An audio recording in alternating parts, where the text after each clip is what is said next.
De Jéricho à Jésus, l'incroyable destin de Rahab. Aujourd'hui, nous allons plonger dans l'histoire inspirante de Rahab, une femme dont le parcours défie les attentes et les stéréotypes. Bien que souvent perçue à travers le prisme de son passé, Rahab est bien plus qu'une simple figure marginale. Elle incarne la foi, le courage et la transformation. Dans un monde où les jugements sont fréquents et où les apparences peuvent tromper, l'histoire de Rahab nous enseigne que Dieu peut utiliser n'importe qui, peu importe son passé, pour accomplir de grands desseins. Découvrons ensemble comment cette femme de Jéricho est devenue un exemple de foi et un instrument de salut, non seulement pour elle-même, mais aussi pour sa famille et au-delà. C'est l'histoire d'une femme à laquelle personne ne s'attendait qu'elle réalise quelque chose de bon. Et pourtant, Dieu se servira d'elle pour jouer un rôle majeur et sauver sa famille. De prostituée à épouse, jusqu'à devenir l'ancêtre de David et du Seigneur Jésus.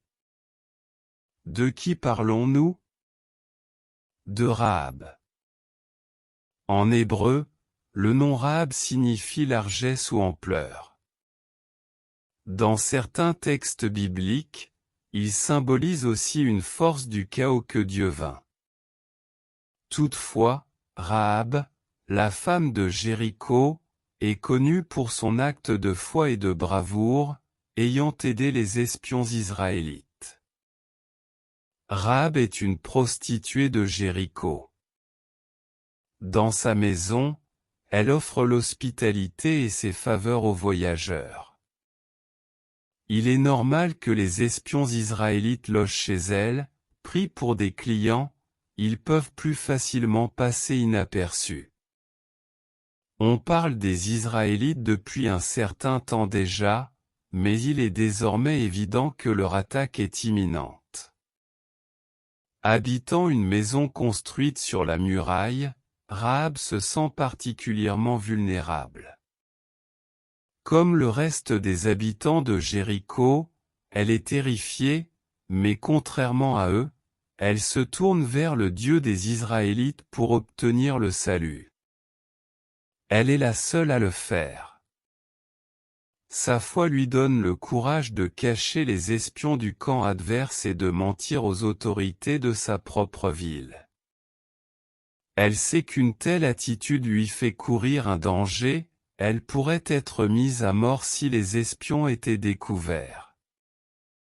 Cependant, elle prend ce risque, car elle sent que le Dieu sur lequel les Israélites s'appuient est digne de confiance. De fait, il la récompense en lui garantissant la sécurité, à elle et à sa famille. Dieu œuvre à travers des personnes comme Rahab que nous aurions, nous, tendance à rejeter. Ce qu'il voit en elle, c'est la foi, non sa profession. Oui, ce que Dieu voit en Rahab c'est sa foi, et non sa profession de prostituée. Quand nous avons le sentiment d'être nous-mêmes des ratés, rappelons-nous que Rahab a pu s'en sortir grâce à sa confiance en Dieu. Nous pouvons faire de même. Point fort. Rahab figure parmi les ancêtres de David et de Jésus, à travers son fils Boaz. Elle est une des deux femmes citées parmi les témoins de la foi en Hébreux 11. Pleine de ressources, elle s'est montrée prête à courir des risques pour aider autrui. Point faible.